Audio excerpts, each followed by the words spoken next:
stuff and building self-sufficiency in Nigeria. Now, still going back to the issue of the border closure you talked about. Now, a lot of Nigerians, because more Nigerians want to know, okay, trade merchandise has increased. What does that mean to me as a person? That's what most Nigerians are concerned about. Do we as a country have the capacity to produce and be self-sufficient? Absolutely.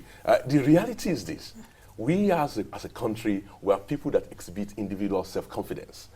And so I do not see in any reason why a Nigerian cannot do anything. A Nigerian, after all, has been in charge of NASA before. How about what so the I don't, it's not environment to help the Nigerian work?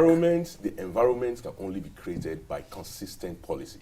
Look, when you signal to the business community that I am not going to allow your cheap imports that is going to destroy my jobs, that is going to create 42 million unemployed people in Nigeria, I'm not going to allow them in, and I'm going to stick to the policy of producing in Nigeria, then the business community will start investing. Look at dairy, for example. All of these dairy companies that fell on themselves in the last 3 to 4 months suddenly want to set up dairy farms, dairy production companies. Were they not in Nigeria before? They were here before. But they realized that there was a laissez-faire policy of importation, that the government was not going to do anything about it. It was cheaper for them to import from European countries, by the way, that subsidize their own farmers.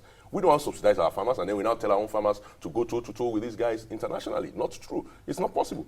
United States, in the last 6 months, sent $25 billion worth of checks to farmers in the United States. And then you're going to tell Nigerian farmers to go toe-to-toe with their counterparts in the United States? We have to protect the Nigerian farmer. We have to protect the Nigerian industry. We have to protect the Nigerian worker. And to do that creates more job, which then reduces poverty. Yes, short-term pain.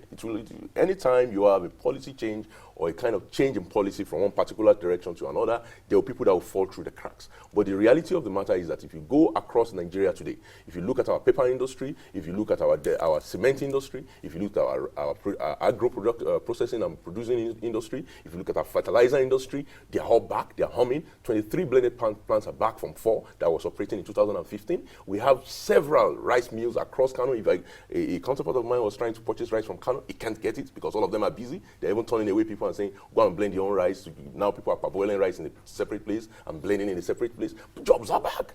Let us look. In this country, once upon a time, textile industry employed 2 million people in this country. At one point in this country, 1979. By the way, I'm not talking about ancient history. In this country, textile was the biggest employer after the government in 1979. Today, that same industry employs less than 20,000 people. Why? We suddenly opened ourselves up to international imports. The clothes we wear, and we are fashion-oriented people. All of us here, we sew clothes every time, and then suddenly we are taking that money, we're giving it to China, we're giving it to Thailand, we're giving it to Lesotho. You cannot develop your country like that. Each time you are wearing that cheap clothes, that cheap